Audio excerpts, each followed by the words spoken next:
So who was on this committee? Lawrence. Yeah. The one. Ben. Me. I don't know who that is. Who are you? I'm Justin Barnett. I'm just here attending. Everybody else is just. So just Yeah, we're not yet a quorum. And you're a 9-person? We are I believe we're a 9-person. Yeah. Were trees blown down on the way back? Yeah, that's why I was wondering. We were watching the weather come through. We're like, well, maybe you get that same weather, maybe you don't. It was pretty dramatic. I hope you enjoyed. Hope you got to get near Willoughby and you were able to spend I saw Willoughby out of the corner of my eye, and then when I was coming back, I was having to watch the road because it was raining like cats and dogs, but it was all right. Go take it. Take her out of there. Is that one of your ponies? No.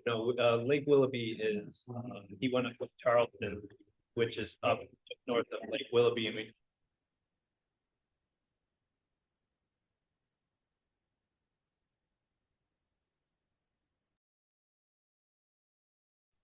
Testing 1 2 3. Remote test. Testing 1 2 3.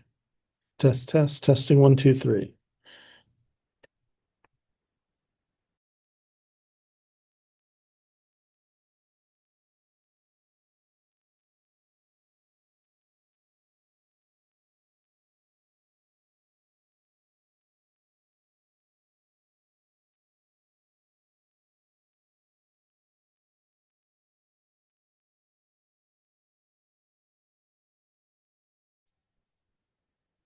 So you're saying, Mike?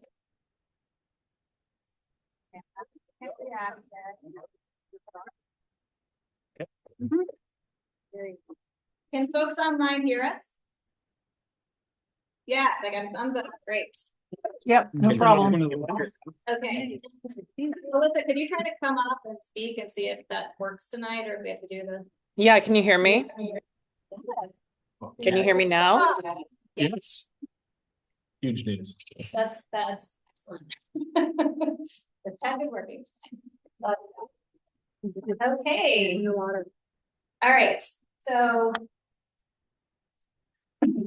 welcome to everyone. I'm going to be facilitating tonight's meeting as vice chair because Alyssa, our chair, is in transit, and it will be easier to do it from the room. But so glad that Alyssa can be joining, and welcome to everyone online and in the room. Maybe because you've got a couple folks who is maybe their first time at the housing committee. Let's do a quick round of introductions. I'll start. I'm just here to listen today, but Kelly McNicholas Curry, the new city manager. I've been interested in catching up with y'all, so sorry to just drop in, but thanks for having me. Matt Lasik, the City of Montpelier's Community and Economic Development Specialist. Ben Leonard, member of the Housing Committee. Vice chair of the housing committee. Dan Kopic, member of the Housing Committee. Alex Halas, member of the Housing Committee. Steve Whitaker, not a member. Justin Barnett, not a member.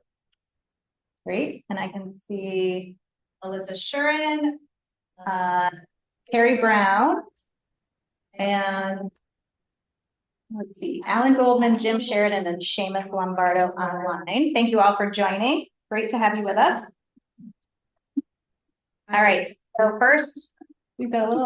We got a weird echo going. On their laptop. I don't. No? A weird echo that's in the room. Are you on? It might be. I can mute you for the. No, sorry. Okay, I think we have, I think we fixed it. So first we're going to approve the minutes from the April 7th meeting. Everyone good with the minutes? Yep. Okay. Welcome, Sandy. Great. All right. All in favor of the April 7th meeting, please say aye. Right. Anyone opposed? Great. So we've unanimously approved the minutes from April 7th. Now we will open it up for public comments. And I believe normally we're going to get to agenda items, which include the housing trust fund, the vacancy ordinance, and development regulations and commenting. If you're able to stay and comment during that process, that's great. If you are here and want to comment and leave, that's fine.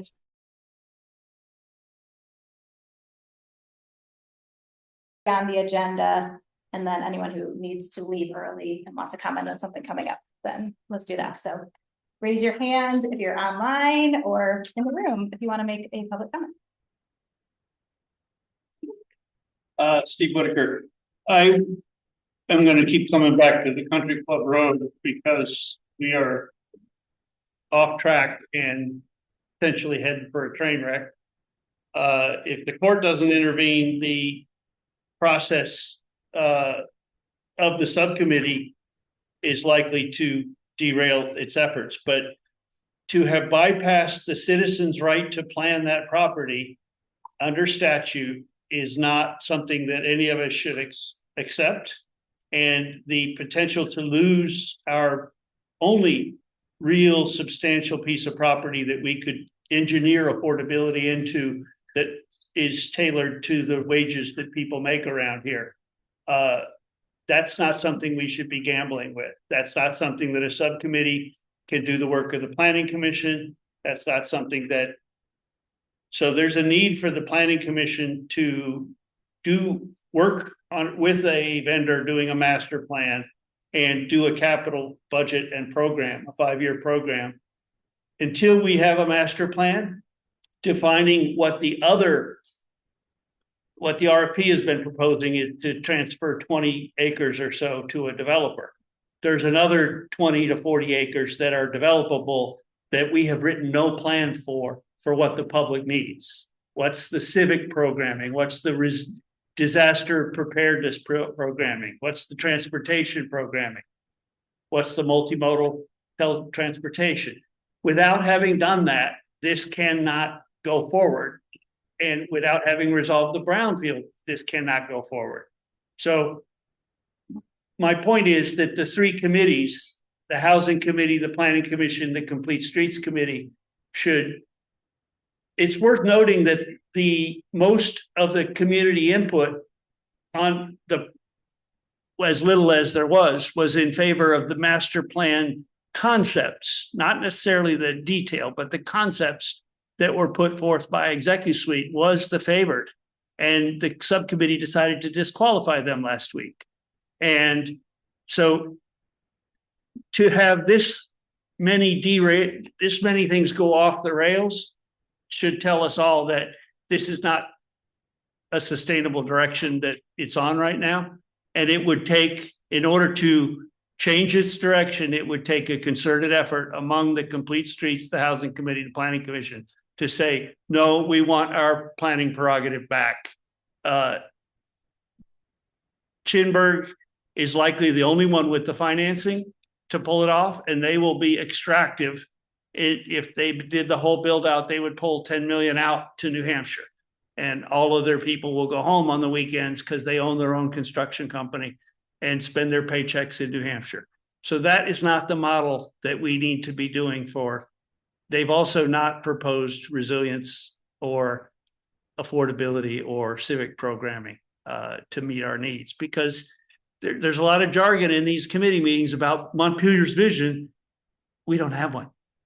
So I've made a memo on it. I offered it. I sent it to a few people. I have a few paper copies. Thank you. Other public comments?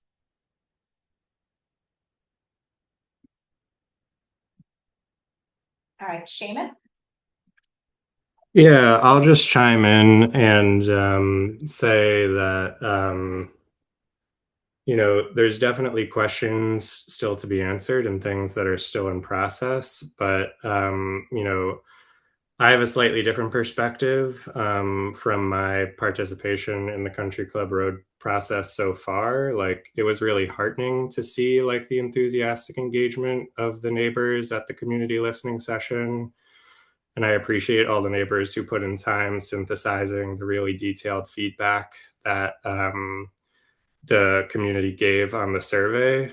And it's also heartening to hear that in the next round of iterations on the developer proposals, they're going to have access to not only the feedback on their own proposals, but the feedback on the other proposals.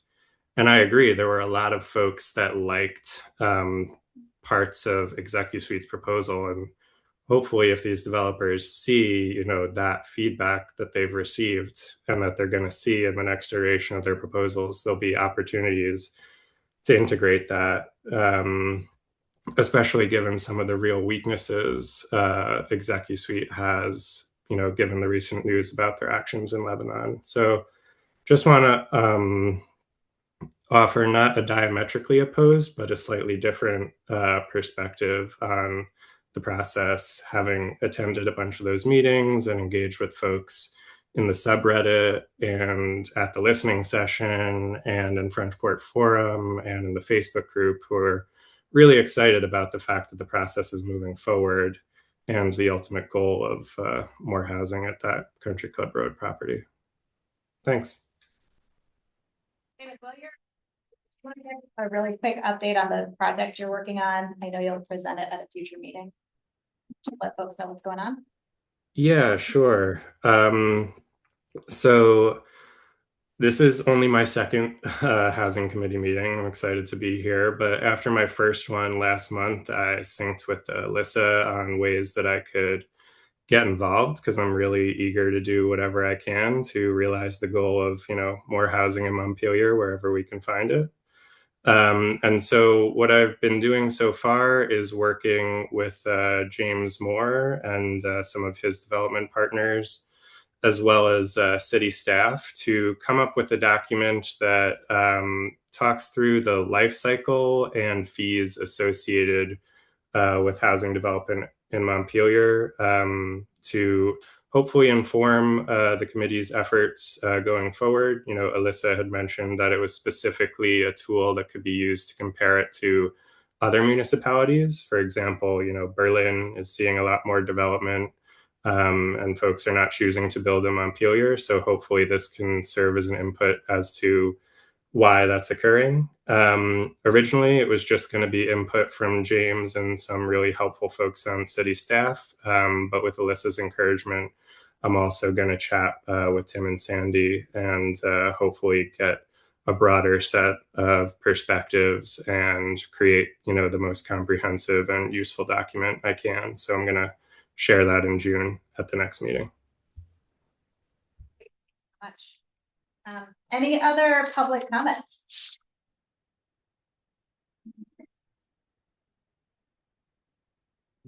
Great. All right, let's transition to committee updates. The first one, relevant to some of the public comments, Country Club Road, which I'm wondering, since Ben Doyle isn't here, that you've been going to the meetings. Do you want to provide a quick update? Sure. As James just said, the subcommittee's been meeting pretty regularly and discussing next steps. There was a pretty thorough analysis of a broad range of information that the developers gave us. The three council members, Carrie's here. Carrie can talk. Yeah. Carrie? Carrie, would you want to give the update? She's not on the committee, but she was part of the discussions. Yeah. Carrie, do you have an update, or do you want, since? Or do you want to chime in when Matt's done? Yeah, I don't think I really do have an update. Okay. Yeah. And as you know, there was a memo that was issued last week narrowing, for the moment, narrowing the developers to two. Based, as the memo said, a lot on the strength of the financial backing that both proposals presented, that they seem to be viable business opportunities and companies that the city could work with directly, and that seemed to be most comfortable for the councilors. Which were the two? DEW. And then both of those companies received questions like to follow up that were very directly related to the questions that were raised by the community through the process. And so we're expecting responses.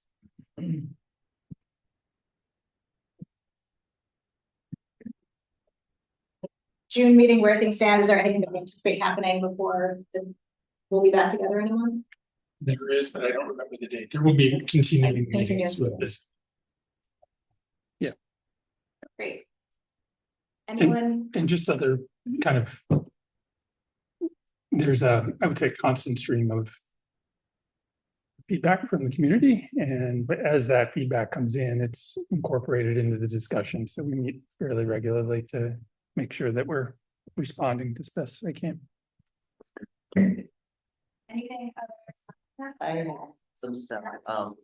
I have two things that I've been leaving meetings wondering about, so I thought I would bring them up. And one is about numbers and our credulity in relation to numbers. And I have 3 bullet points under that. I won't go into them in depth, but 2 of them come right out of our meetings. One is the question of the sprinkler ordinance, which I realize is a closed question.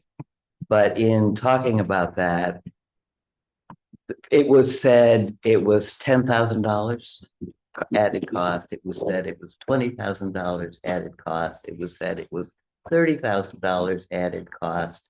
And at the city council meeting, it was said to be $60,000 added cost. And none of those figures were tethered to anything. They weren't tethered to square footage. They weren't tethered to capital investment in the structure. So I have no idea what those numbers mean or how to compare them to anything. And if I go online and look at automatic sprinkler costs, then it says, various sort of seemingly reputable sources say things like somewhere between $1 and $7 a square foot, depending on whether it's a retrofit or a new build. On the lower end, if it's a new build.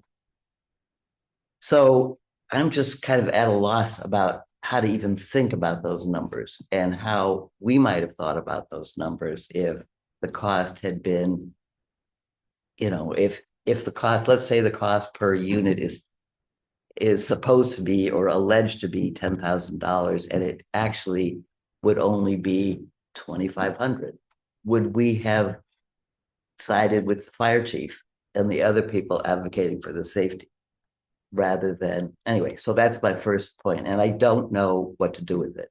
It makes me a little uncomfortable.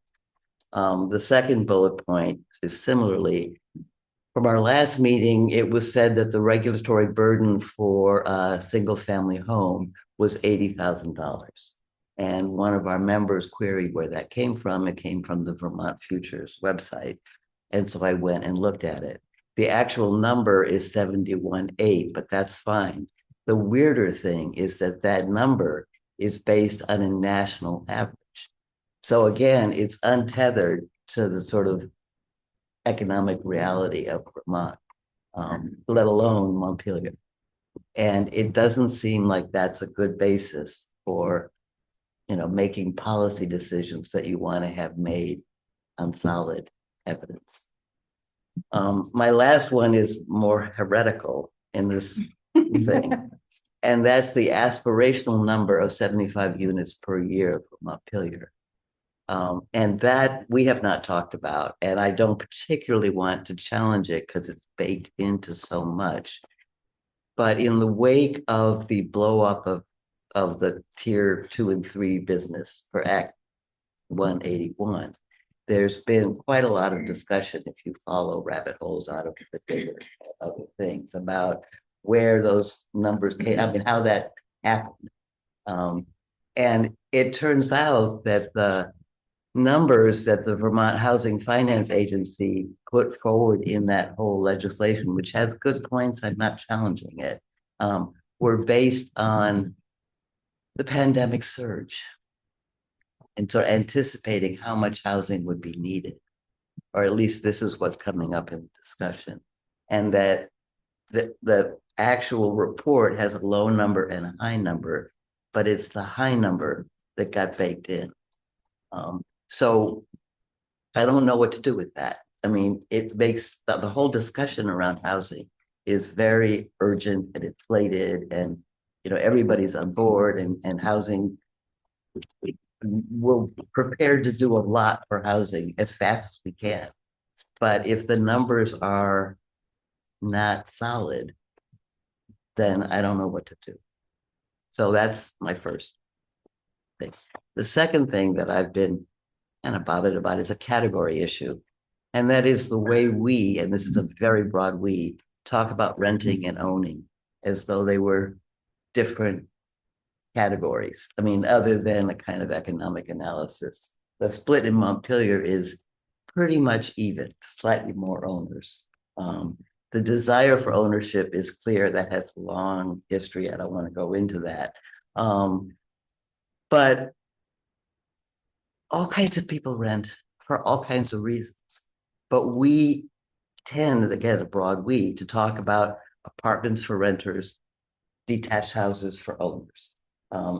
What was attractive about the executive suite proposal is that there were lots of kinds of structures. And you could imagine owning a little house, but you could also imagine renting a place that wasn't a corridor apartment building, but had a front door and a back door, right? That you could look out your kitchen sink and see household members sort of playing in the little black backyard.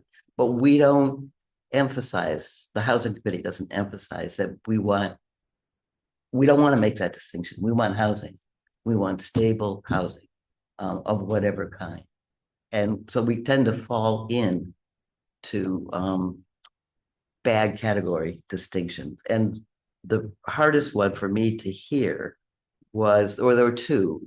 One was from a paraphrase of the interviews with the developers, in which one of the committee members said to the developer, we don't want so much rental housing because we want people in our schools, and rental housing doesn't contribute to our school population. And I was on the floor when I read that because, I mean, there is no property qualification for school attendance. And the other one was in the Bridges special issue on housing, in which a member of this committee in a former iteration, who was a renter, said she felt very awkward and almost unwelcome on the committee. And it was an article that she had submitted to the Bridge. No names, no pointing fingers, but I think it's worth our time to be very careful about being inclusive and not making a distinction, let alone invidious distinctions between renting and owning. Appreciate those points. All right, the next update on the agenda, Alyssa, are you in a place where you give an update on 802 homes? And I do see Seamus. I can. I think Seamus was going to probably speak to Alex's point on numbers. Seamus, is that true? Yeah, I'm actually well, first off, I want to second that point about renters. I think that it's important that we have a mix of both. And I was a renter myself in Montpelier before I bought a house here. And so I've, personally agree with that. But it was more just a follow-up question to that point on numbers. Because you're referencing these discussions and you're referencing an upper bound and also an explicit lower bound on how those numbers were derived. And I'm just wondering if you can share documentation on those discussions, links, or the lower bounds that you're referencing. Right, I can, but I don't have it with me. So some of this came from, well, I should say that of the 50 years I've lived in Central Vermont, most of them have been in what's now called Tier 3. And I still follow Tier 3 stuff. So I get newspapers from Orange County and other places where this discussion is very active. And some of it came through the Digger. Some of it came through a series that someone did. And I'm glad to send you the link on the numbers.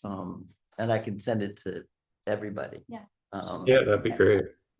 I don't know how to evaluate it. I mean, which is my main problem. But in thinking about this, I meant to link back to you, Seamus, because these aren't action items except for, the trying to be careful about not making invidious distinctions. But one of the things that might be useful for us as a committee to think about is pulling out exemplary scenarios of what regulatory costs actually are. I mean, in a presentation to the Planning Commission, is quoted in the bridge, someone said regulatory costs, permit fees are $10,000 to $15,000. Well, I've been sitting on the DRB for a while, and it really depends.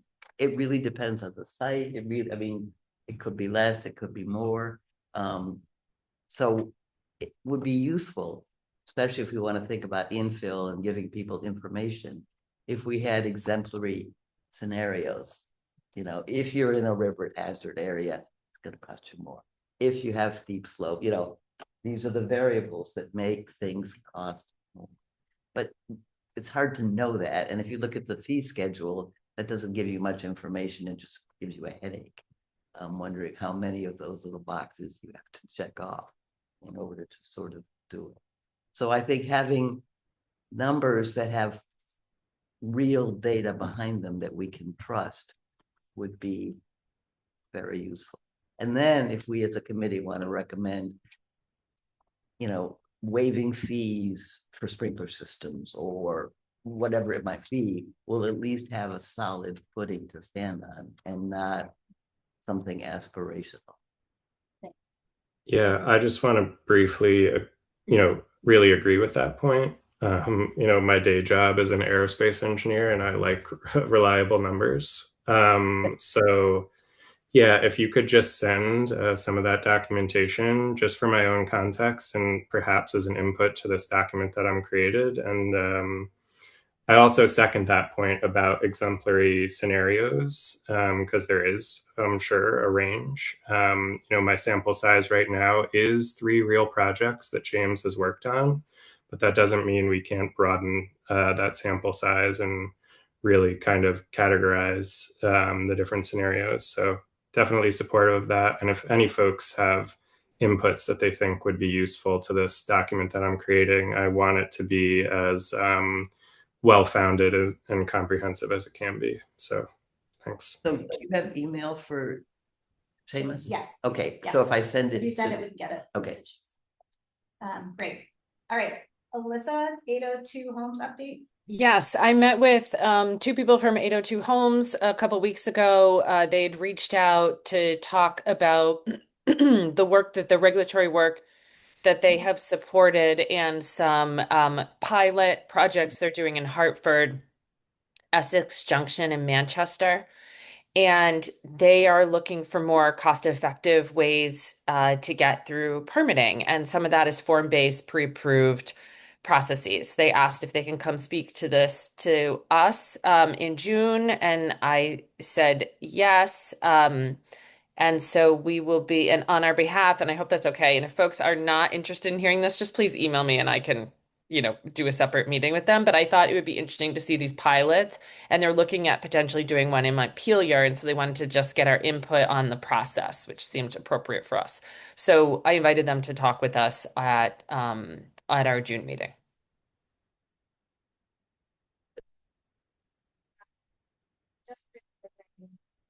Transferring it, Dan, you're able to take minutes from here. Ben had nicely offered at the beginning, he captured them before you got here. Thank you both. Great. All right. Ready to transition to city update? Great. All right. All right, so the biggest things that have happened in my position have been to do with the approval by the city council of adopting a strategy for promoting outdoor recreation economy. And that has housing implications because if we bring in more people to work, we have to find a place to put them. So it's always part of the equation. I think it's an exciting venture. I was at a state conference, the Vermont Trails and Greenways Council, just today. And housing was a part of the discussion and how to use trails and greenways to promote both public health concerns, like how do we make a healthier Vermont population, and how do we use that as a tool to promote better housing, were both things that they were talking about and are advocating with the state legislature to adopt approaches that would promote that, which I think is great. The other thing that happened was last Wednesday, there was a special city council meeting on homelessness, and I worked quite a bit to write a memo about housing and costs of housing and its relationship to homelessness, and how the unaffordability of housing has led to an increase in homelessness nationwide, but you can see it here very directly if you look at the costs. Really beyond that, I don't have much to add. That didn't get into the meeting record, did it? The memo It- that you wrote? yeah. I mean, The I memo I watched wrote, the the meeting memo I on wrote Orca. on housing, yeah, it was in packet, I think, Oh, it was in the packet. I just look at the council packet. I just looked at the Orca recording. yeah. Oh. I can, yeah, I can share it with everyone. Yeah. Any questions for? Great, thank you for the update. All right, next we're going to talk about the Housing Trust Fund. So if Dan and Sean, could you remind us where we left off? And our goal for today is that we are going to be adopting a revised housing trust policy that we will then present to City Council for adoption, and time is of the essence at this point because we want to make sure that as we head into the new fiscal year, this has been adopted. Acted on. Right. So under current housing trust fund guidelines, on July 1st, we will be initiating the first round of requests for proposals for the housing trust fund, and we'll be receiving them. The idea was that we would currently there are 3 categories of grants and loans. One of them, 2 of them have never been used. Those are the shared equity home program administered by Downstreet, and the other one is a duplicate of the accessory dwelling unit program, VHIP. Those are funds that are there if funds are not available through the state of Vermont, but they have been funded, so we're not expected to make use of them. And then the main category is going to be the affordability or the affordable housing development grants. There was a idea that there wanted to be a 4th category.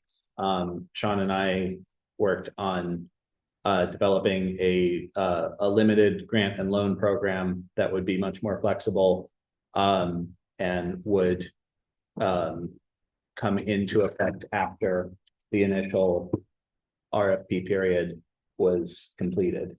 So it would not be competing with the affordable housing grants, at least in the first round. But if there was sufficient funds in the Housing Trust Fund, that it would be that those would be available, or that this program would be available in subsequent RFP periods. I kind of went over them last time. Did anybody have any questions or comments about it? I have 2. Okay. One is, what's the status of Montpelier's Growth Center at this point? Do we still have one? Because it references the boundary. I mean, it's for Stevens pasture is the boundary of the growth center. Okay, On the, that's fine. that's Yeah. included and Act 250 exempt until the end of the year, but I think Act 181 might extend it. The time. Yeah, this will be an active conversation. Okay. Year 1 process, Okay. but we have one until I think it Until gets that gets updated. to tier 1. And the other is just a note, in the priorities of funding third line, priority housing goal of increasing the number of homes by at 75 per year, there's just a typo. Okay.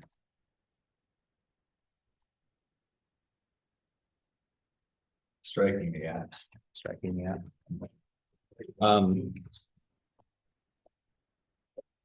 I did have. Are there any other comments or questions?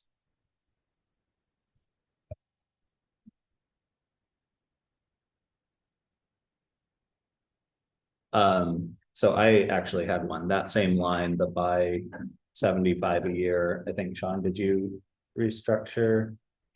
Was that your change?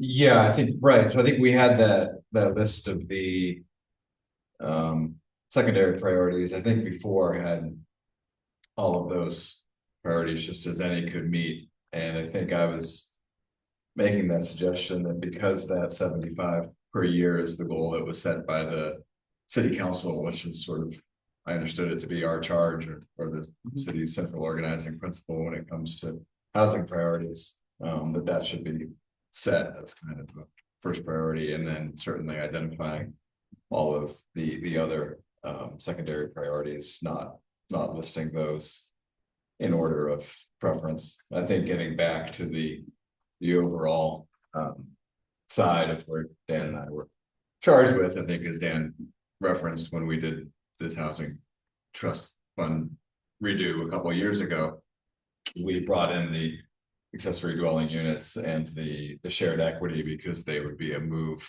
more towards adding housing than the previous iteration, which was just a kind of help for first-time home buyers with their with their down payment. And I think there was a sense at the time that the BHIP program, Down Street shared equity, would run out of capacity, and we would need this backstop. That hasn't played out, and so I think having just that first iteration, the high level context we have here is wanting this fourth bucket, as Dan referenced, to make sure we're putting the grants out there to add more housing in the community. And I think my thought with that section was, to the extent we have that central organizing principle of 75 homes per year, adding more housing units, that's being a step above all the other nice things we'd like to see related to housing, would help with that process. And I kind of think I'd like to change it partly the referencing the 75 per year, the guidelines do reference for the housing needs assessment and the city plan, both of which set that. So if we take the 75 out, that could change, and we would we wouldn't have to change the language of the housing trust fund.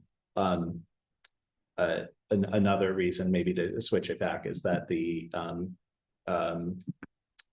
if it's set as the priority, I don't know how setting it a priority, top priority versus secondary priority is. I think that limits the discretion the housing committee would have in choosing potential projects. I think it also would commit the housing committee to fund whatever project had the most increase the units, or had the most unit count on it. So I'm sorry I didn't. You changed this back in March and I only just noticed it. So, so I'm sorry. Would you have it read something like most likely to advance Montpelier's housing goals, or Montpelier's goal of increasing the number of dwelling units, period? Right. Yeah, I think I'd like to move it, or to remove the language about top priority and second priority, but add that increasing the housing goal as the first in the list of priorities. Does that? Yeah, I'm fine with what. And was that the previous language that we could read and understand if we're going to vote on it, that we can make sure? So maybe we could even put it up on. I think we would need to have a motion to change it, because that was this is what was sent around. Could you? Right, but do you have language that we could put into, we could reference in a motion? Sure. Should I jump on this in here and share it? Yeah, if we could see what we're voting on, I think we could figure out the right motion to get us to adopt. Can we move on in the agenda and then back to it? So that you could work on that? Yeah. Yes, okay, we're gonna pause on housing trust fund as Dan gets that lined up. So hold tight. Maybe before we move on, are there any other questions or issues that people have had, so that if there's other things we might want to fix, we could. Dan could also include that. I don't want to open up a huge can of worms, but I had a thought today, driving. We're gonna hear from Rebecca in a few moments, and Dan and I had a meeting earlier this week with a vendor who is able to talk to us about short-term rentals and the potential of having a short-term rental registry through a software system that the city already uses as kind of an add-on package, which was interesting. It could be argued, I think, that both of those programs, both the short-term rental registry and vacancy registry, are potentially adding units. Would the Housing Trust Fund money be well served to be spent on paying for the software and the package and the whatever work that's needed to effectively manage those programs? How much money are we talking about? Well, I don't know about the vacancy registration. The vendor we spoke with thought that with the software, it's the same software that is used for registering all the property for the taxes and then used for zoning and building. Right. It's one big package, and so they add, and then they use other software to skim the internet to find out which properties have listings for short-term rentals, and then they create a registry of the short-term rentals and then send letters. Like it's involved, and there are different categories of package. Dan and I haven't had time to talk about it, just like Sandy, but it seemed like it was kind of borderline whether or not it would be cost effective, and it didn't include the staff time. And the reason it would be borderline cost effective is because about half of the ones that were identified in his presentation were ones that would have been exempted with the short-term rental policy that was adopted. So it's a question, but if there was money to run a pilot, we could say, like, does this work? Is this helpful? And then when we were speaking to the vendor, I asked him directly because I knew this conversation was coming up. I said, is there a way that we could also use this platform to identify vacant properties? And he said he didn't know, but he thought so, and he could talk to people and find out. So it's a follow-up conversation, but I guess what I'm wondering in advance of voting on this, if there could be another category of expense. I'm sorry, Sandy. Yeah. Fire safety monitors. So I don't know if we need to duplicate what they're doing.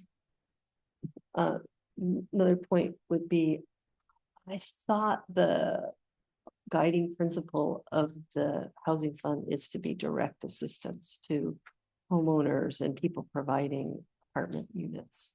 In other words, apartment owners. Yeah, wasn't that like the founding language? I can read that as the purpose of the fund is to construct and rehabilitate affordable housing units upon failure for ownership or rental to make people housing. Currently, part of the changes. I'll read the old one that we haven't adopted yet. The purpose of the fund is to construct and rehabilitate affordable housing units upon failure for ownership or rental, and to make housing units more affordable, and to make existing housing units more affordable for buyers. As such, the fund is segmented into 3 initiatives.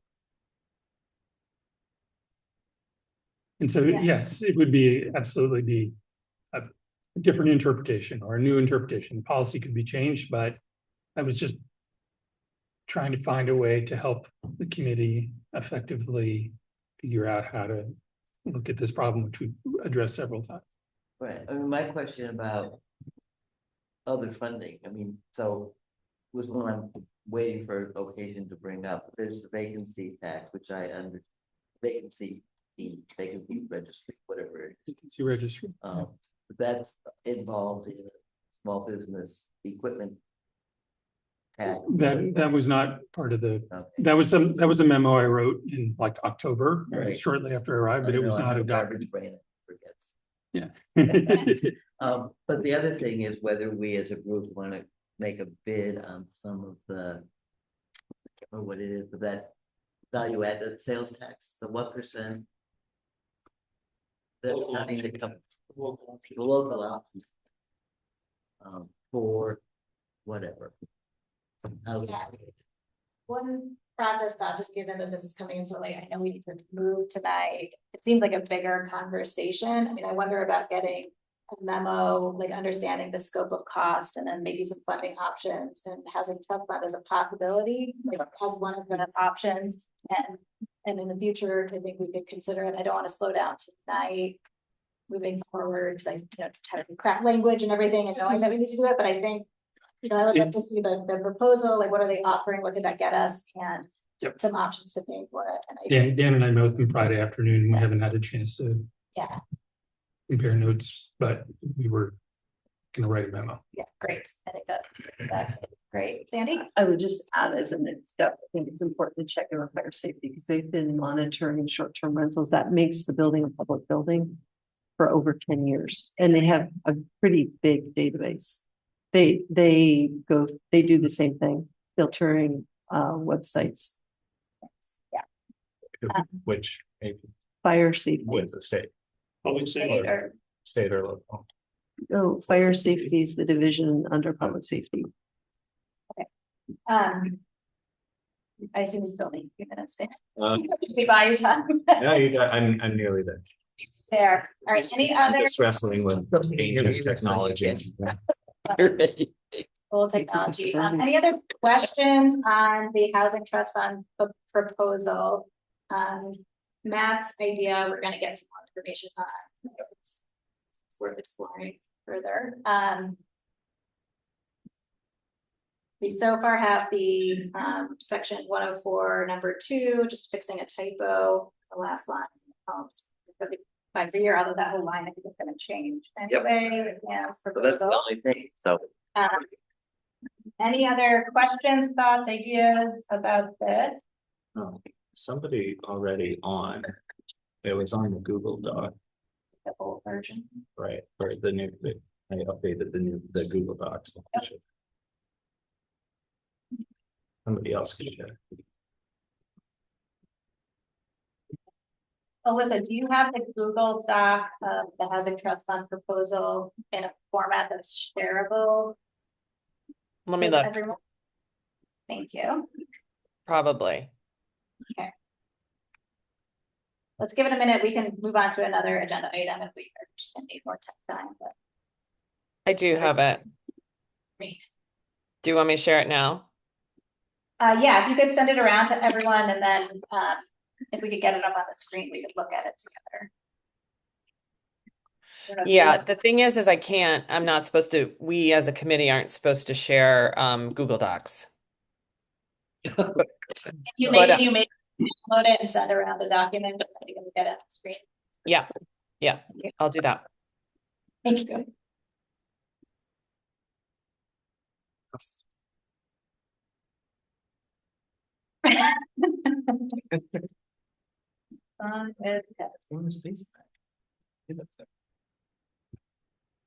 I have an addendum to my numbers thing if anybody's interested. Sorry, one question. Has it already been updated? Yeah, check the priority section to see if it showed up. Okay. Page 12. Page 12, Alyssa, just look at number 2, priorities of funding, and it should have moved the advancing Montpelier's housing goal into the list with everything else. With all the other priorities. So page 12, section 104, priorities for funding, number 2. And I'm looking at to see if the language says by at 75 per year or not. Right. Right. Does it say?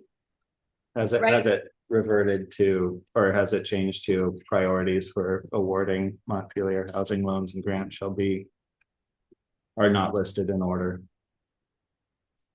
Now it won't even get back. Yeah, I don't think it does say what you want it to say. So maybe we Move on table with that. this and move on. And Dan, if you could just send me an email of the language and exactly where it is, I can fix it and then I can send it around. Is that going to be in time for the proposals? In the next half hour, we're gonna make this happen. Okay, Okay. All right. So let's move on now to the next agenda item is the vacancy ordinance. And just to be clear at the outset, tonight is going to be the start of a conversation on the latest proposal that's coming forward from the team that's been working on it. We're going to hear from Rebecca an overview of the latest. So why don't you come on up, Rebecca?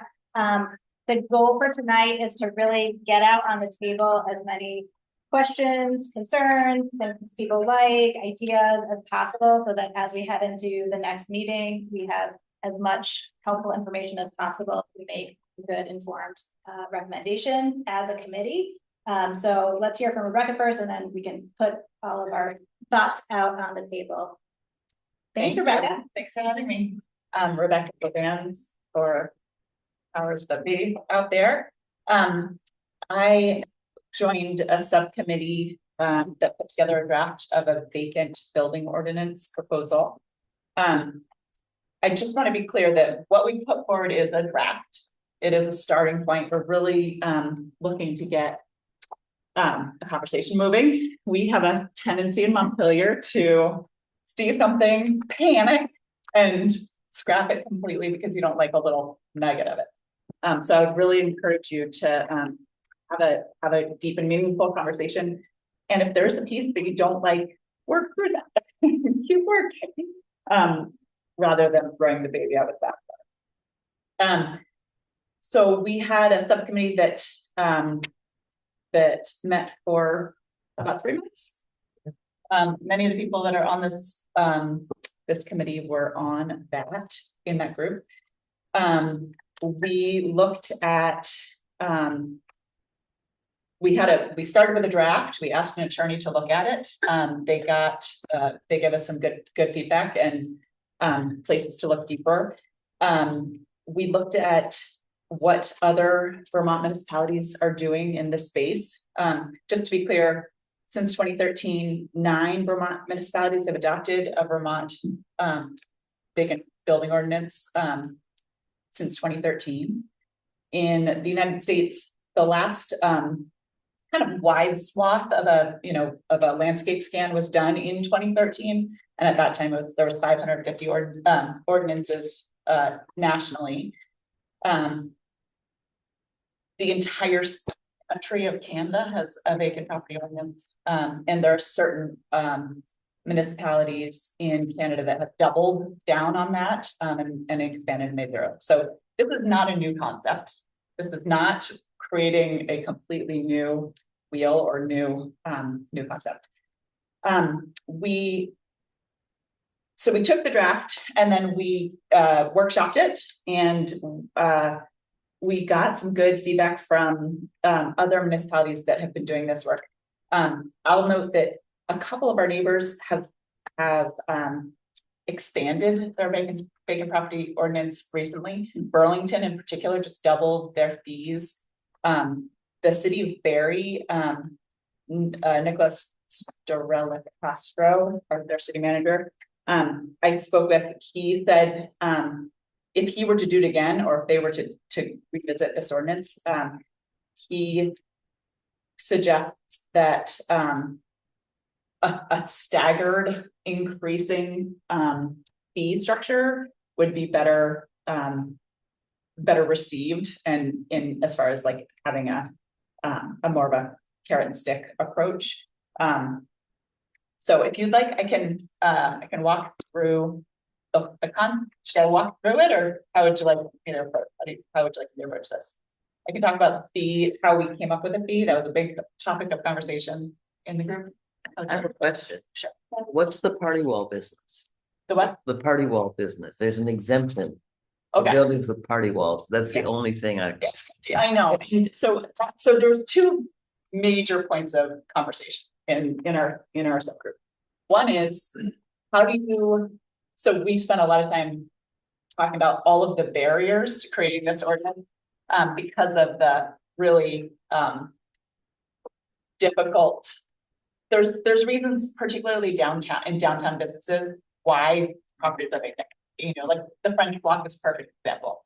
There was a reason that place was that was vacant for so many years because of all of, you know, the commercial to apartment balancing, the fire safety pieces. If we were to address the buildings downtown, it would be a much more complicated ordinance. And so the concept is get something on the books, try it out. And then if you want to come back in a staggered, like, second run approach, then take a run at the more complicated ones, which are the downtown buildings. So a party wall is someone who two different property owners share a common wall. Right. And that's why it was more of a complicated, we exempted it because it was complicated. You are welcome to dig right into it if you want. No, there was no logic that I Yeah. could see why. Yeah. Does anyone else Party want wall. maybe want to talk about that, the downtown complications of? Well, I think it seems like wouldn't an easier way to do that, just if it's not a residential use? Why is it? Well, they were a resident, and you're talking about like apartments that are up on, say, the third floor, and commercial below, I think was where the complications, and I'm not expert on that area matter. Others may know too. I think it gets into where you have, I don't know, the sprinklers or all the other complications and costs that come with kind of the downtown buildings that make them not feasible, or very problematic, expensive to, to bring up to the point where they could be rented. And so I think this is just vacant, so that space, the vacant apartment, not a vacant office. Well, so it's complicated because, I mean, We talk about floors or walls? floor, so there was a conversation in this committee probably a year ago about sprinklers particularly. And if you have a commercial building combined with a residential building, there's a lot more fire suppression. Right, no, I get it, but if we're. Are you saying why not just cut out commercial? Yeah, because then it's not a lot of buildings in Montpelier that are just empty for no reason, for a very long time, they've been empty. And they are not, there's not a common wall, there's not the commercial residential challenge that is posed for downtown businesses. Right, but in some way, this is sort of, this is saying you're sort of being penalized for not being able to fill a commercial space as opposed to not filling a residential space. I mean, or just as far as like the motive of because if it's an office, I mean, I get that, like, yeah, you're gonna have to, so are we encouraging commercials, building owners to convert to residential? You know what I mean? Not necessarily, they could use it as a commercial space if they wanted to. So the cities of City of Barrie, for example, uses a commercial definition, which I pulled in because they've had their ordinance for a number of years, so it hasn't been challenged enough that it has led to a change. So, but are you saying because, is your question about why commercial are included? Yeah. Well, we have a lot of buildings in Montpelier that people buy and then sit vacant. Right. What about buildings that were built as residential? And I assume when they become offices, they move over to commercial. So this is impact. I mean, there's 3 in my neighborhood that are empty, former residents. Yeah. So this would encompass those. If they're rented as offices, they would be considered occupied. If they're occupied at all, they're considered occupied. If they're vacant, and I can't remember, let me look at what the threshold was. Some of the properties that people have had their eye on for a long time Yeah. are commercial and vacant, and they're not downtown. And that's exactly why this committee was like, we should do something about those buildings that have been sitting vacant in our neighborhoods for me for as long as I've lived in my neighborhood. And if they're vacant, then they would, under this ordinance, if you were to pass this ordinance, if they were vacant, they would have, after the first 6 months, they would have a 6-month grace period. After 6 months, they would have a fee. After 12 months, the fee would go up. And then after 36 months, the fee would go up again. We wouldn't pass, the city council would. Right, Well, and I do just process wise, like this to where you started to, like keeping in mind, like this seems like a policy conversation that the committee should have, that's like one recommendation we would make, and then obviously this is going to council, who then will look at every word and would decide whether and how they would want to shape this to begin with. Some of it, we could have a memo that laid out some decision points that either we want to flag for the council to think about. And commercial residential could very well be the kind of thing we say, this. Excuse me. Recommended to you said X, Y, or Z, but here the committee had a robust discussion about whether to include commercial or not, or whatever. I do see online we've got a couple of people. It does seem like people are just jumping right in. I think people have probably read it, so let's just keep with questions and thoughts so we can gather as many as we can. Let's start with committee members first, and then XYZ Alyssa, and then we'll hear from you, Alan. So Alyssa. Thank you. I was wondering if in Barry and they had adjoining wall issues too that they managed and included, or in St. Albans or in Burlington. Like, how did they handle their adjoining walls? They don't. They say the building, if it's vacant, it's a vacant building. And the counselor that was on the subcommittee raised this as a concern, that specifically the downtown complications. And so we were like, okay, let's just cut out the complications and do a staggered approach and start with something, see how it goes for maybe 2 years, and then take another run at the downtown if you get to that point of if city council wants to revisit it. But it was specific to Montpelier because of the complications, but everywhere else has a really very simple ordinance. Do we have a sense of the problem, the scope of the problem? Like, are we facing more, single family homes, multi-unit buildings? Like, what is empty? So this is exactly the question we asked around the short-term rentals. And we won't know what the problem is. I mean, there is a lot of anecdotal evidence, and there's, a recent housing assessment took some run on that question. I don't think it's adequately answered. And I think until we have a registration system for both short-term rentals and for vacancy, we will not know what the problem is. And I mean, anecdotally in my neighborhood, I know I'm looking around and I can see what the problem is. I'm sure in your neighborhood, all the houses that are sitting empty for 6 or 8 or 12 months, and someone comes and visits them for a weekend. Or they just are plain empty. And so until we have a registration, it's going to be anecdotal.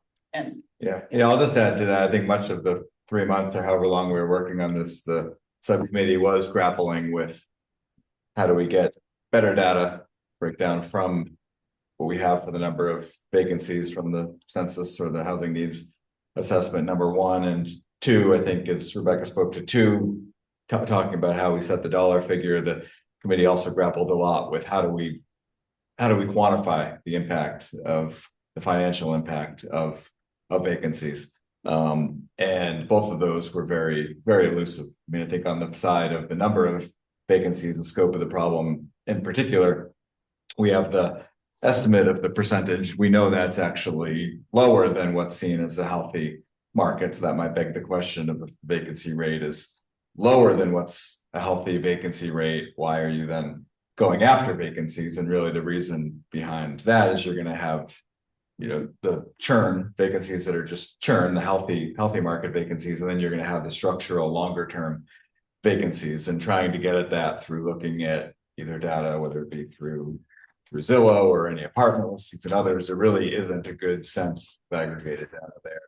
And so I think with the way Rebecca was speaking, with it, the way it being structured, and with section 6 getting at exclusions and exemptions, part of the nice side of having the exemptions, and if you have those vacancies, but you're gathering more data, are things, are things in churn? Are they being turned over for the few months period, or do they have these complications like the downtown complications, or the issues of somebody who's in a long-term care facility, or other things like that? And so I think that starts to get at the data. So I think that was kind of where the subcommittee came around to, was we spent 3 months grappling with data. We could easily spend 3 years, and maybe we'd be a little bit further than where we were, maybe not. But that if you do put something forth, certainly you're going to get the public comment when it goes through the stage of the housing committee. You're going to get more comment and feedback when it goes through the city council. And then if it is adopted and people are in a position where they do have to report and register or log an exclusion or exemption, you start to gather more data that way too, and hone in on how much of our vacancies are structural versus churn. Thank you. We'll go with Dan, and then I see Ellen. Yeah, just before, just noting the time, I'm wondering. Excuse me, I've been waiting to speak at some point, please. Yeah, we're doing committee members first, and then we're gonna go to public comment. And I was. Thank you very much. I was about to suggest putting a time limit for the rest of the discussion for public comment period. Yeah, I'm thinking that we will try to. Sandy, how do you feel about tonight? You or kind of I don't know, excited. people are willing to 15. stay.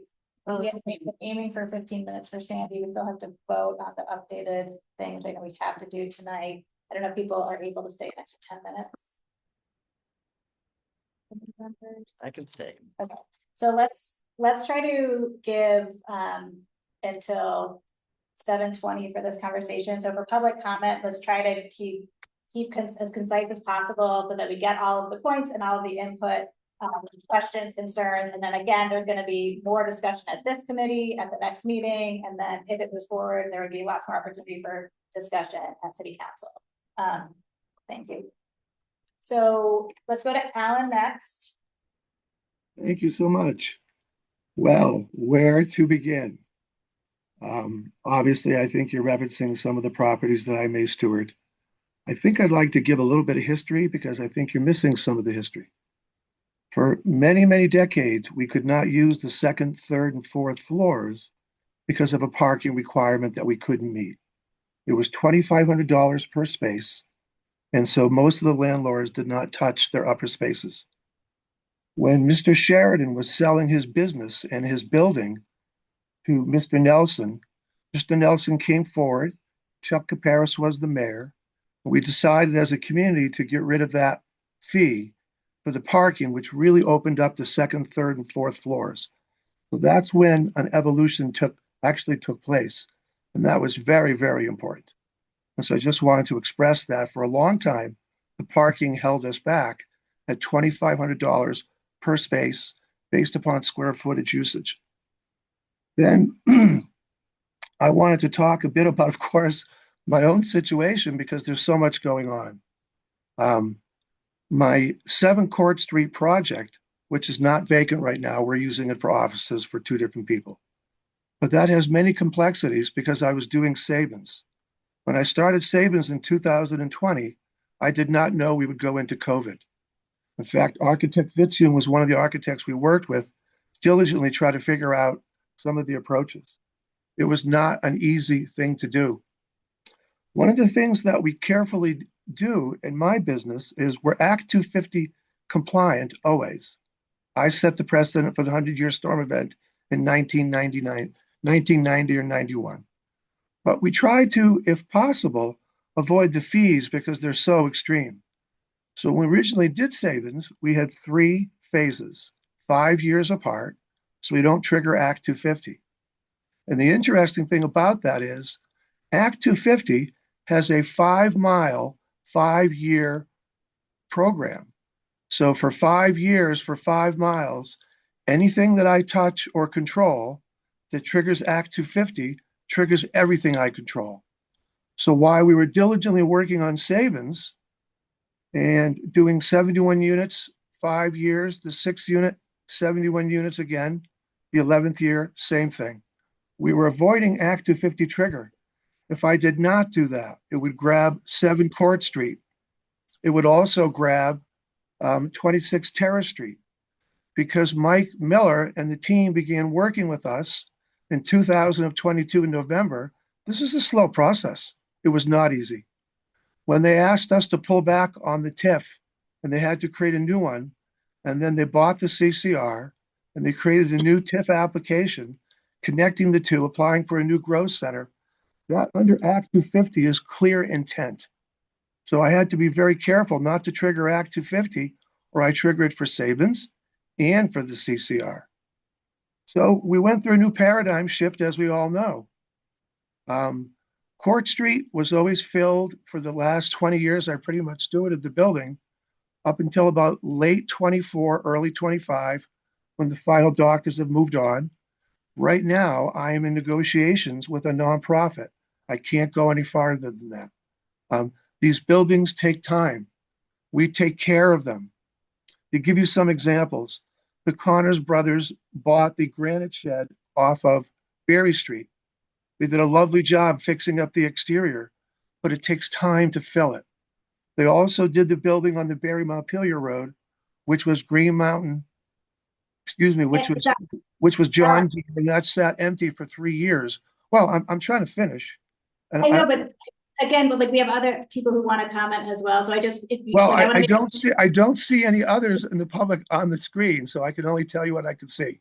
In the room, we have, I know, at least one person, probably 2 people who want to speak, and we have just a couple minutes left. So Okay. just want to make sure that I've only spoken for about 4 minutes, and you're concerning my properties, and so I'm trying to explain to you that I don't think you understand the triggers of Act 250, and Architect Vitium can explain them to you. Also, Professor Jelassic can also do that for you. So it is very complex to be able to say whether a building's vacant. So right now, I am about to start renovating some buildings on Terrace Street while I live in the other one. I'm going to go back and forth while I can. And as you mentioned, sprinkler codes make it very complex. So I just wanted to say, there's so much vagueness in this. There is so much potential chance for punitive. It doesn't seem to define things. There's measures. Do you want to measure my water use? As an older man now who's been very sick, I tend not to use the shower because I'm worried about slipping and falling. So I tend to use a cloth and sponge bath. I shouldn't really have to say that it's 68 years old, but are you really going to measure my water usage?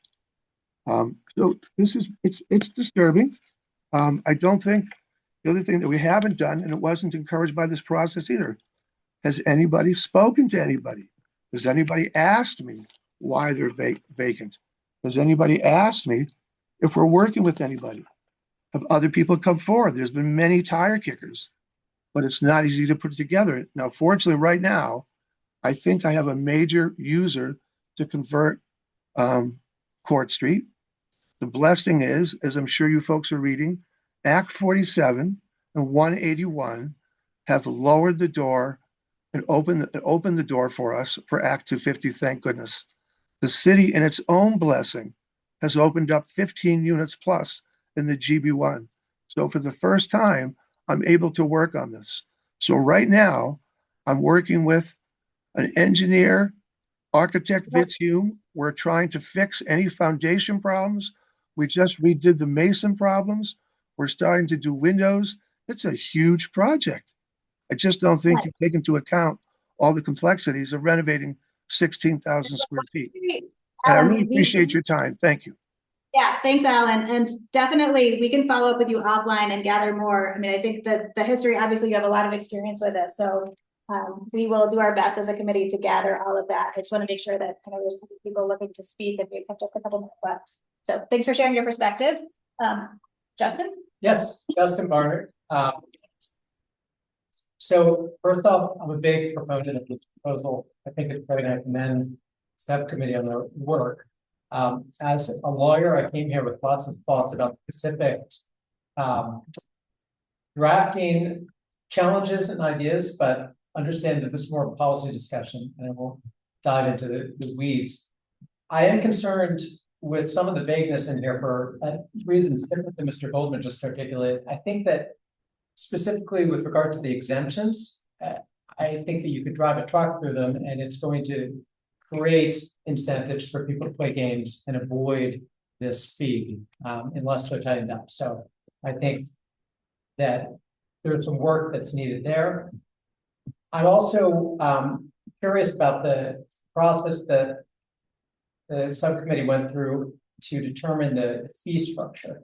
It seems to me, given the heterogeneity of buildings that might be subject to this fee, you could have a small building that is saddled with, for the first 6 months of the fee being imposed, $1,200, and that might be a lot for that.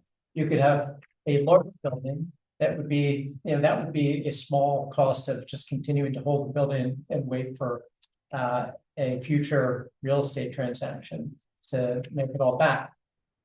I've looked at some other communities around the country that have done this, and some peg it to property taxes. That makes a lot of sense to me because then you are imposing a fee that makes sense in terms of the value of the property, and the owner will feel the incentive to turn the property to productive use in a way that the owner of a large property would not at $1,200, $3,700.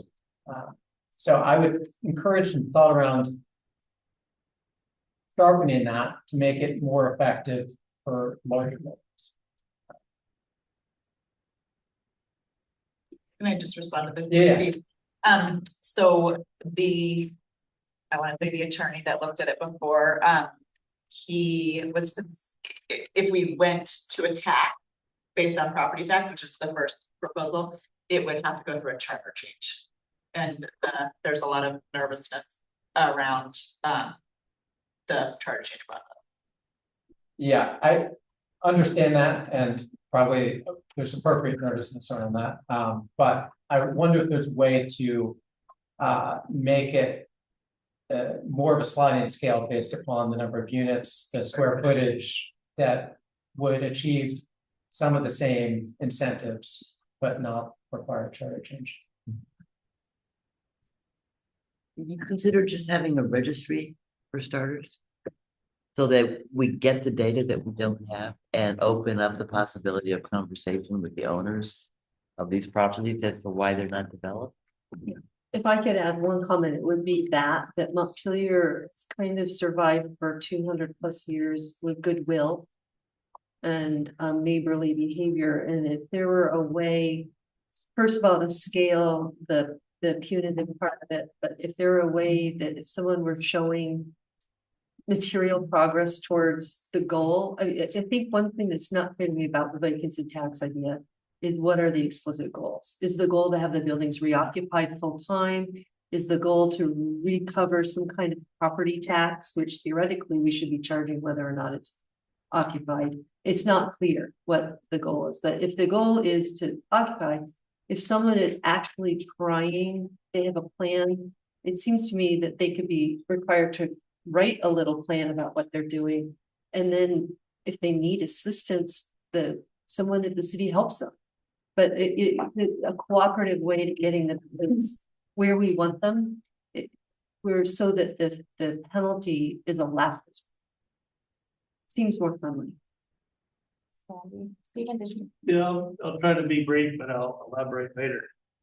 I think this is another Band-Aid. While I applaud the goal of getting some long albatross buildings back into vitality.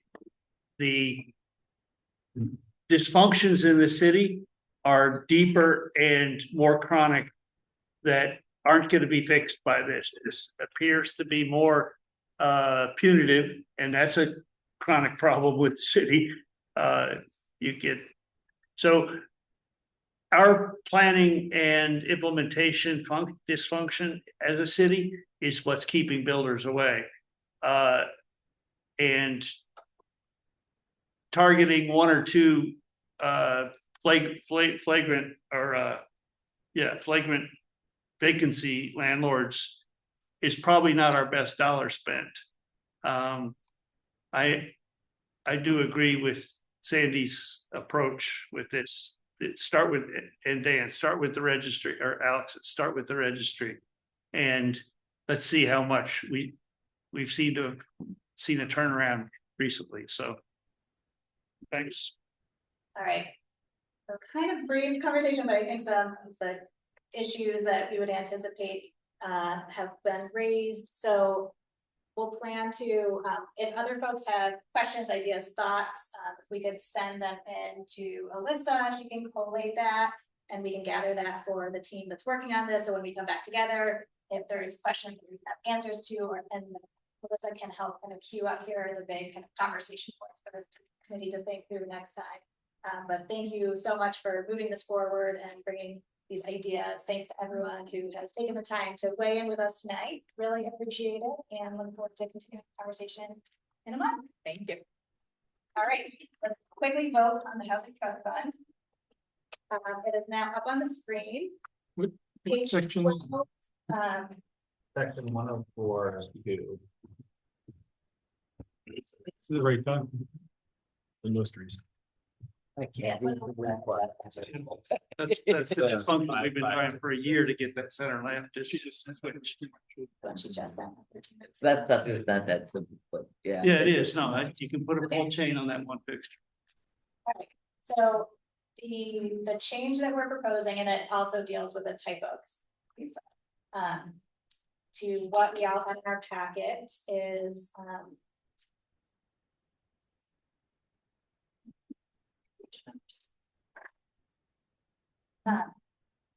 but we should be able to see it. I can't read that. Can you read it out loud, Matt, for us? Just the top sentence. So starting at priorities of funding and that sentence. And then Priorities of funding. The priorities are not listed in order of preference. In awarding Montpelier Limited grants and loans, priority shall be given to applications that meet one or more of the following. Want me to keep reading? And just the first one is what was before in the. No, the first one, a new one has been added to the top.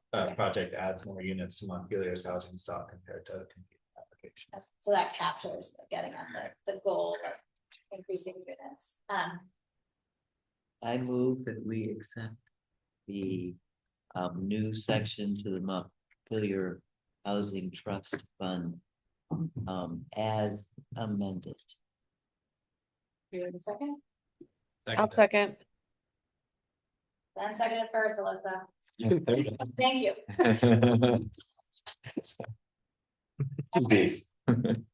Any discussion? Thank you so much to our trust fund team. All in favor, please say aye. Aye. Aye. All opposed, please say nay. Great, and we've unanimously made recommended updates to the Housing Trust Fund that will be given to City Council for consideration. Thank you all so much. Okay, and now the last agenda item that we are going to be talking about tonight is development regulations. Thank you all so much for agreeing to stay a few extra minutes so that we could have time for this. And this is going to be Sandy presenting some of the work that she and Tim have been leading on.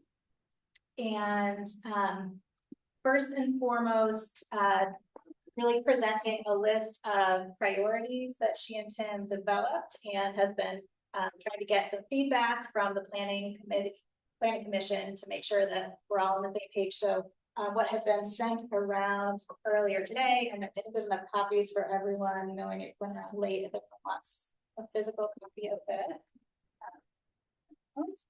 If you want one, but it's in your email as well. And so. Okay.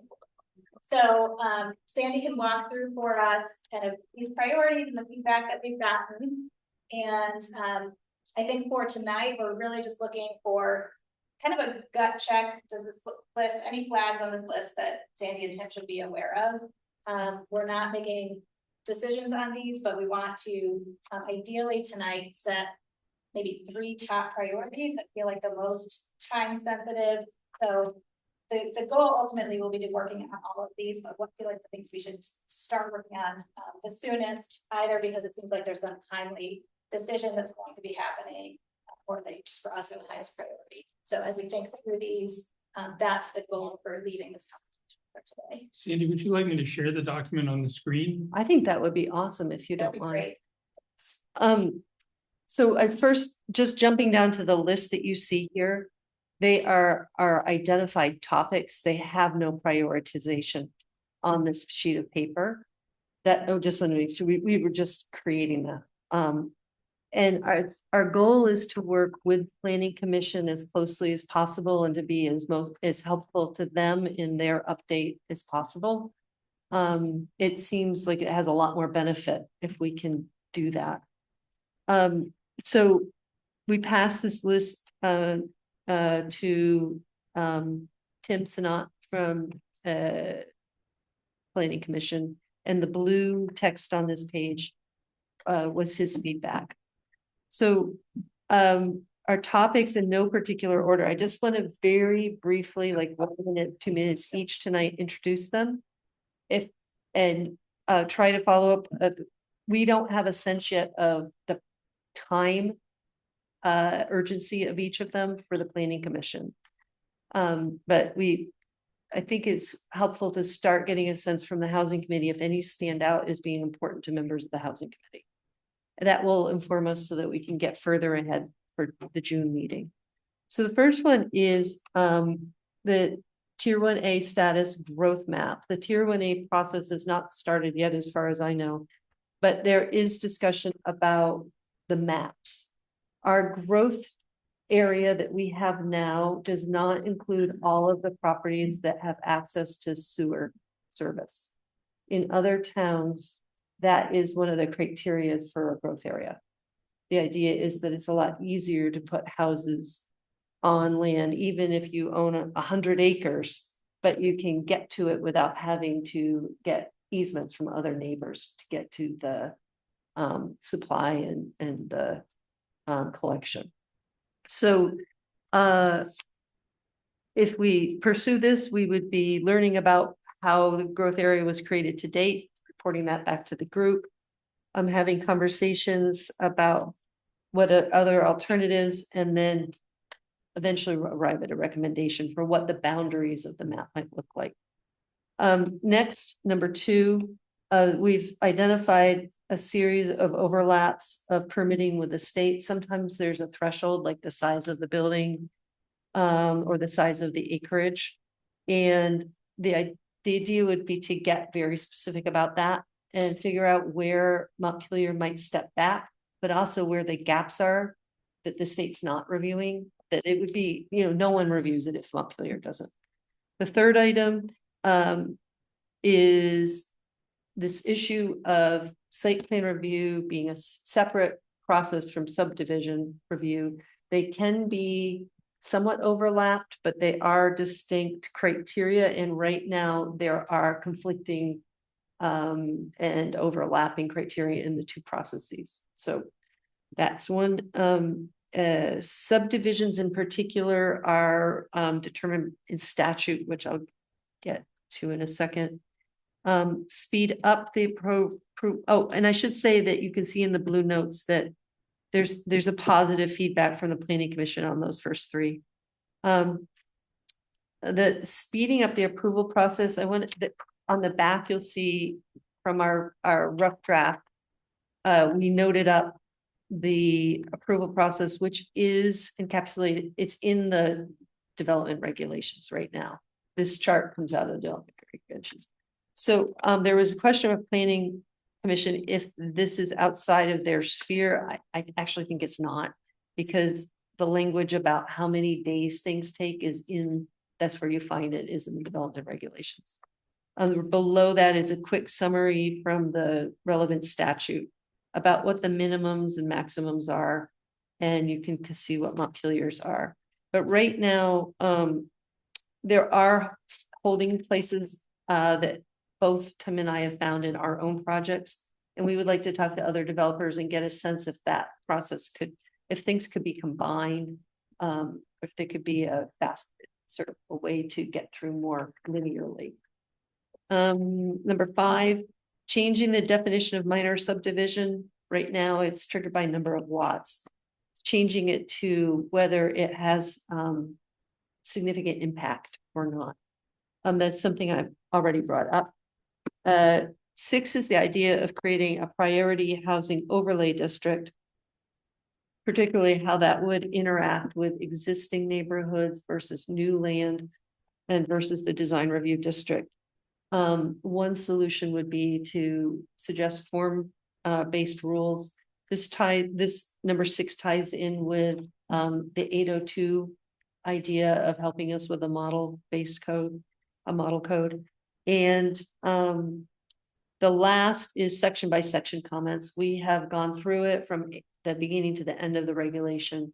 There are some items like vernal pools, solar requirements. Those are the 2 that stand out in my mind that need work from our first review. So that's it. And so again, the question is, if any jump out as particularly important or not important to this group, that would be helpful. I'd love to have priorities settled tonight, but it may take another month to figure that out with more input from Planning Commission. But we're basically not making a lot of progress right now. So it could be helpful to start identifying what seems important to this group. Have initial questions or thoughts on what we would really like to see as the immediate term priorities for Sandy and Tim's team to be working on. And if you're online, just, I don't know if there's a view or in case folks raise their hands or if you can see. Lauren. Melissa has her hand up.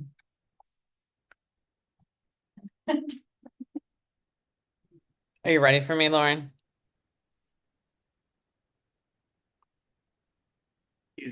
Alyssa, can you hear us? You can go ahead. So Yeah, okay, great. Can you hear me okay? Yep. Great. First up, this is really helpful, Sandy, to see this condensed document, and it's great to get the Planning Commission's feedback on this. I would be interested in reviewing these items in the order that is most helpful for the Planning Commission's review process, because as I understand it, they're going, they're on a set schedule and we're not. So we can be accommodating to their set schedule. So that's my 2 cents. Thank you. Thank you for this work. Well, I agree with Alyssa, but I think just number 2 sticks out. I've experienced it with some projects in town. One in particular that was, determined that fire safety would take care of inspection process, but then the city still scraped up the fee. Right. Mind-boggling that. Right. It was a special use. Yeah. It was a use issue. Yeah. So anyway, so suddenly the owner is paying double the fee for that. Yeah, just kind of insane. Anyway, so that's my. I think number 6 fits it broadly into the charge of this committee.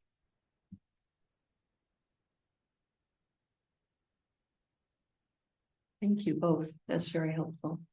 And I agree with Alyssa that we should pursue some specifics, guidance from Planning Commission.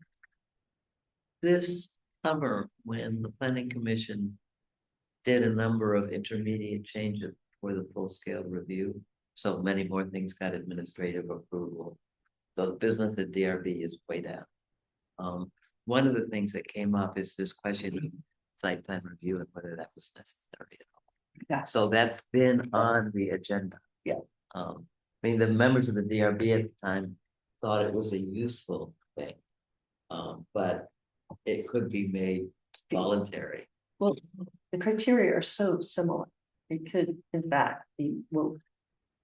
Then depending on whether it's administrative approval, right? Or something else. One thing we started talking about for design review would be to flip the hierarchy so that we have a basic approach to if you're building in an established neighborhood, and then have a second tier of if the street has significance. So you're thinking about the fronts of the buildings foremost, and then the third tier would be landmark buildings. Right now, it's the other way around, and the burden is trying to satisfy a landmark building, and you only have to like explain why you're stepping lower. So I think that's similar, of figuring out an approach that's friendlier to the applicant. I also want to say 45 days to issue a decision must be unusual. No, it's actually, but it's 1.5. Remember, for some committees that only meet once a month, it's 1.5. Because some part of the process is public warrants. So you have to be 15 days in advance, so all the letters have to be, it's gonna go through. That's before the hearing. Right, The warning- that's part of the process. Right, but the decision itself, I think 45 days. I I mean, that's fine. mean, it's half written by the time I see it. I would second that 2 and 6 stand out for me as the most common thing, but I would add that the section by section comments. It's boring and unsexy, but I think that that's going to be like kind of it would be probably a good outcome to have that just as like a standing piece. Okay. Because that is the process as it's laid out now. I know there's like momentum to try to make bigger changes, but the section by section would give a lot greater baseline understanding. So with that information, people could add more. I would say that 2 and 6 have 2 stars and 3 and 7 have 1 star each. And we could submit that to the planning commission and say, this is the feedback that we have developed so far, but feel free to adjust this for your needs because your needs are most important. Does that sound like a reasonable strategy? If folks agree, anyone wanted to make a pitch for any others? I mean, the only one that seems time sensitive to me is number 1, the tier 1A, but I depending on what the planning commission decides to do, Is it might the be planning that they're leaning on that. And so we could see if there's like a particular role that we could have that's helpful, but I assume that they might be leading on that.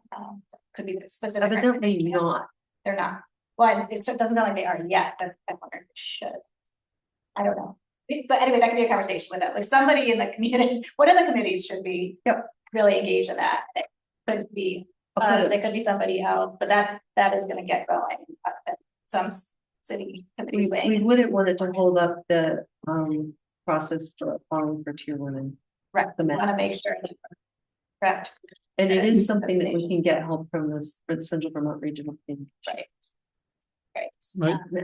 Mike, I found a memo that Mike wrote June 5th last year, talking about tier 1A and bringing the city plan into conformance so that tier 1A would be easier. So I mean, it predates my presence here and I don't really understand all of the complexities, but it seems like there's work being done on it already.